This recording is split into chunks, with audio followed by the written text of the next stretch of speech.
वह कौन सी शक्ति है जिससे हम बहुत लंबे अरसे से चले आ रहे अपनी बीमारी को हम आसानी से दूर कर सकते हैं और अपने लाइफ को हम एक नया रूप दे सकते हैं। आज के इस वीडियो में हम जानेंगे। राधे राधे सभी को। वह क्या उपाय है, वह कौन सी शक्ति है, चलिए इसको समझते हैं।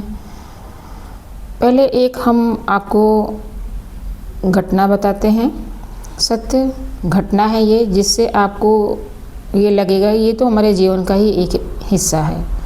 मैं एक कथा में गई थी, वहाँ पर गई मैं, वहाँ पूजा अर्चना चल रही थी। वहाँ मेरे एक रिलेटिव से मुलाकात हुई। वो महिला बहुत दिनों से बीमार चल रही थी। मैं लगातार उनके संपर्क में रही हूँ, आना जाना भी रहा है। उनके सिर में बहुत अथाह दर्द रहता था और वो बहुत परेशान रहती थी। एक बार तो ऐसा स्थिति उनका पहुंच गया कि वो आईसीयू में एडमिट हो गई। आईसीयू में एडमिट होने के बाद उनका इलाज चला। कुछ दिन तक वो रहीं, थोड़ी सी बेहतर हुई तो वो घर वापस आई। लेकिन फिर भी घर वापस आने के बाद भी उनकी स्थिति में बहुत सुधार नहीं था, क्योंकि वो बहुत परेशान थी।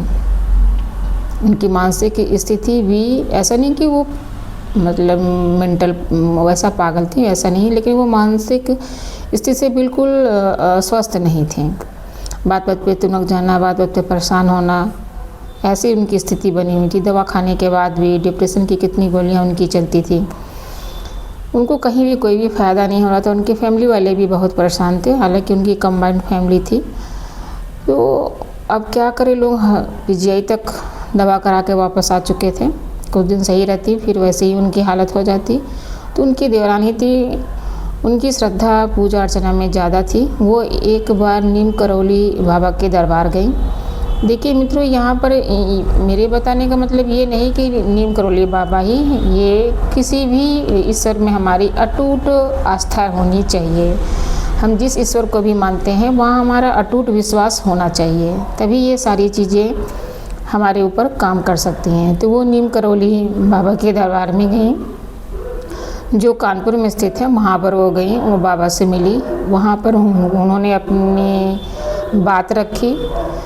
बाबा ने उन्हें प्रार्थना अर्चना के कुछ नियम बताए, उन्हें संकल्प कराया, मंत्र उच्चारण बताया, माला दी और संकल्प सिद्धि कैसे करते हैं, संकल्प कैसे लेते हैं, यह बताया।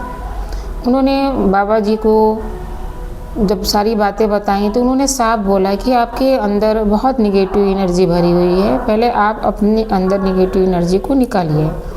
और ये निगेटिव एनर्जी कैसे निकल सकती है? सिर्फ हमारी शरणागति से, सरेंडर जिसको बोलते हैं, शरणागति, सरेंडर। हम जब हो जाते हैं अपने ईश्वर के प्रति, हम सब कुछ अपने ईश्वर को समर्पित कर देते हैं, तो हम धीरे धीरे धीरे धीरे अपनी सारी परेशानियों से निजात पाने लगते हैं। ऐसा ही उनके साथ हुआ। उन्होंने माला का जाप शुरू किया और जैसे बाबा ने बताया था ऐसे पूजा अर्चना शुरू की। तो धीरे धीरे वो देखिए, एक हफ्ता करने के बाद उनका मन धीरे धीरे शांत होने लगा। वो भी पहुंची अपनी देवरानी के साथ। उन्होंने वहाँ 7 दिन बिताया और बाबा के अनुसार नियम, कैसे पूजा करना है, संकल्प लेना है, कैसे अपने माला को पूरा करना है, दीक्षा कैसे लेना है, उन्होंने वो सब सीखा और दीक्षा लेके वो घर वापस आई। आज के समय में कुछ अरसा बीत गया, लगभग 4-6 महीने बीत गए। वो बिल्कुल स्वस्थ हो गई हैं। उन्हें किसी भी मेडिटेशन का कोई भी उनको आवश्यकता नहीं पड़ता है। सारी दवाइयाँ उनकी छूट गई। वो नित्य बाबा के बताए हुए, उन्होंने जो रास्ता दिखाया उसी पर नित्य चलती हैं। डेली वो प्रार्थना, सारा काम करने के बाद प्रार्थना अर्चना करती हैं। इतना मतलब वो भक्ति के प्रति इतना वो विश्वास उनसे भर गई हैं कि वो साफ साफ, मैंने उनसे पूछा तो बोली कि हाँ, बाबा जी ने बताया है कि आपको अब कोई भी नकारात्मक एनर्जी बिल्कुल टच नहीं कर सकती, आपको कोई कुछ भी नहीं कह सकता, ना आपका कोई अब बुरा कर सकता है। आप निश्चिंत हो जाइए और आप इस तरह से लगातार पूजा करते रहिए। आज उनके घर का माहौल ऐसा हो गया है, सिर्फ वही नहीं, उनके बच्चे भी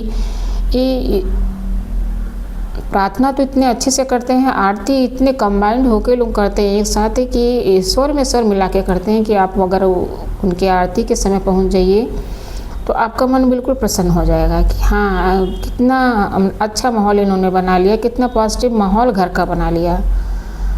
तो इस तरह से हम जब ईश्वर के प्रति अपने आप को समर्पित कर देते हैं तो हमारा मन जो है बिल्कुल शांत हो जाता है। और देखिए, आज के समय में पैसा मैटर नहीं करता है।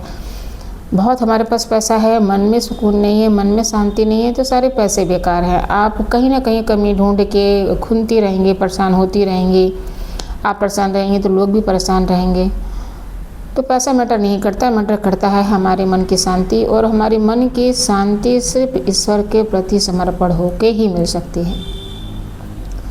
पूजा पाठ तो सभी करते हैं, पर पूजा पाठ के भी तरीके होते हैं। ये पूजा पाठ का तरीका जिसमें हम प्रभु को अपने आप को समर्पण कर देते हैं। हे ईश्वर, मेरा सुख दुख सब आपका है, अब आप ही निर्णय लेना मेरे साथ क्या अच्छा होना है, क्या बुरा होना है। मैं अपनी गलतियों की क्षमा मांगती हूँ, मुझे क्षमा करें। आज तक मुझसे जो गलती हुई है उसे आप मुझे क्षमा करिए, मुझे अपने शरण में लीजिए, अपनी भक्ति मुझे प्रदान करिए। मैं पूर्ण रूप से आपको समर्पणता प्रदान कर रही हूँ। इस तरह से करके आप प्रभु के समीप जाते हैं तो आप निश्चय ही आपका अटूट विश्वास ईश्वर के प्रति बंध जाता है। आप अपने आप को सरेंडर कर देते हैं और आप देखेंगे धीरे धीरे आपका मन बिल्कुल शांत हो जाएगा। आप जो आसपास की नेगेटिव एनर्जी से परेशान होके अपने मन को ख़राब कर रहे थे उससे आप दूर हो जाएंगे और आप पॉजिटिव एनर्जी से भर जाएंगे। तो ये एक छोटी सी बात थी जो मैं आप सबसे शेयर करना चाहती थी इस वीडियो के माध्यम से, कि आप भी जिस ईश्वर के प्रति आपका मन लग जाए, जिसे देखकर आपका मन आकर्षित हो जाए, वहाँ पे आप अपने आप को सरेंडर करिए। आप देखेंगे आप हर परेशानी से निजात हो जाएंगे, क्योंकि हम प्रभु जिसने हमें जन्म दिया है वो हमें बिल्कुल निराश नहीं करते। हम उनके बच्चे हैं, तो कोई भी माँ बाप अपने बच्चे को कभी निराश नहीं करते हैं। वो उनकी सारी परेशानियों का समाधान करते हैं। हाँ, एक बात और कि आप पूजा पाठ तो कर रहे हैं लेकिन मन से करिए और साथ में अच्छे व्यवहार भी करिए, अच्छे कर्म भी करिए, ताकि आपका जो पॉजिटिव एनर्जी आप में जो जा रहा है उसका सदुपयोग हो सके। तो आज के वीडियो में हमने जाना कि सरेंडर क्या है और सरेंडर करने से हम कैसे अपने आप को पॉजिटिव एनर्जी में बदल के अपने जीवन को एक नया मोड़ दे सकते हैं। आई होप आपको ये वीडियो अच्छी लगी हो तो कमेंट ज़रूर करिएगा और सब्सक्राइब भी ज़रूर कर लीजिएगा। राधे राधे।